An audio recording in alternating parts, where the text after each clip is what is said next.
Well, most of us like the dollar. It's lasted for centuries through two world wars, a Great Depression, Jimmy Carter era stagflation, a global financial meltdown. It is today the de facto global currency. Do we really need an alternative? A digital, not backed by the Fed, lives only on a computer network, no intrinsic value alternative? That profile, of course, describes Bitcoin. And it is having a moment. And what is Bitcoin? Well, Bitcoin is a cryptocurrency. It's digitally mined by solving complex math equations with supercomputers. It was created in 2009 by an unknown person using the alias Satoshi Nakamoto. Now, most of you would guess that I'm anti-Bitcoin, but not necessarily. I think it has its place.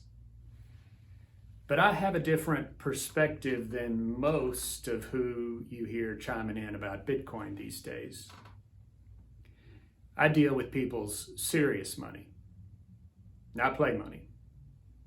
And as an asset for consideration in a serious money portfolio, I think Bitcoin has a ways to go. Now, first, why are you hearing so much about Bitcoin these days? Well, let's be real. It's because it's up 1,000% in the last year. It gets real quiet when Bitcoin's down 80%, like it was in 2018. It gets real quiet when it crashes 25% in a couple of weeks, like it's done twice already this year. Volatility like that gets you put in the speculative basket, not the serious money basket. Second, you'll need to open an account through an online exchange or app. You'll have to store your Bitcoin in a digital wallet. You may have heard of Coinbase, one of the more popular.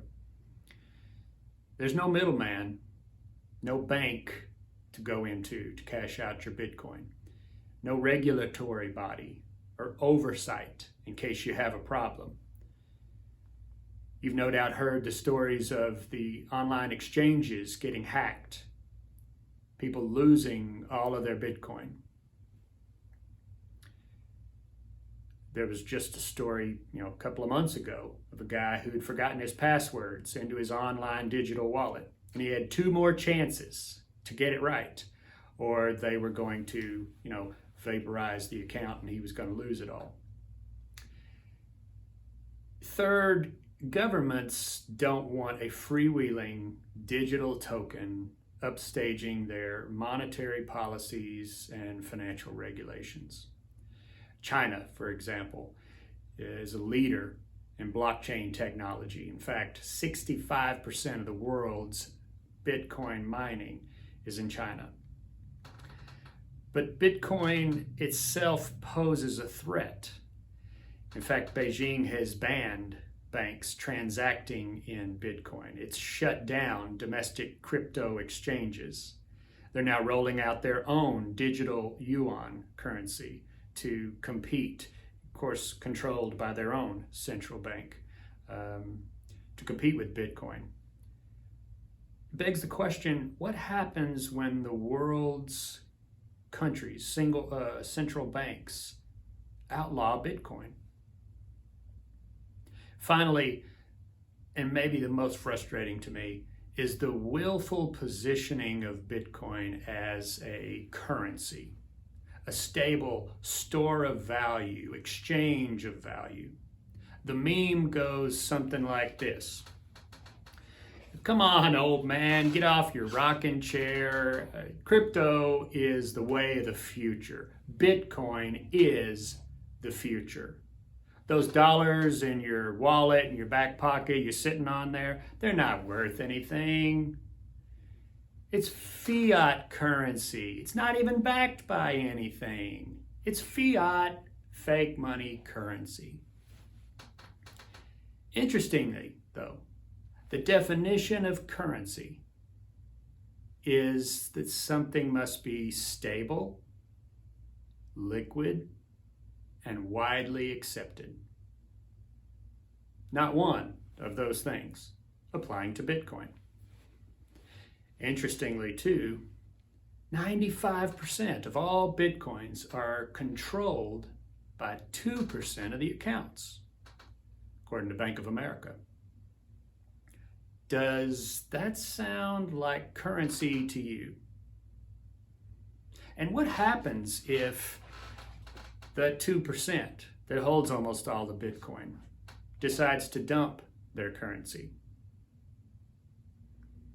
80% swings in value. Does that sound like currency? In Zimbabwe, maybe, but not here.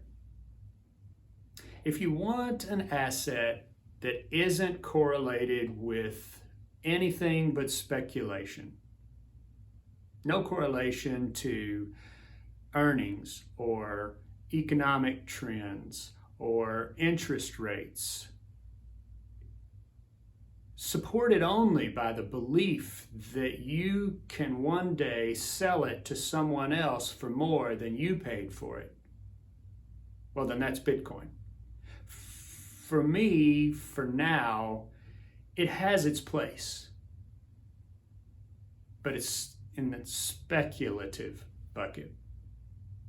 It has a long way to go to be considered as a serious option for an investment portfolio.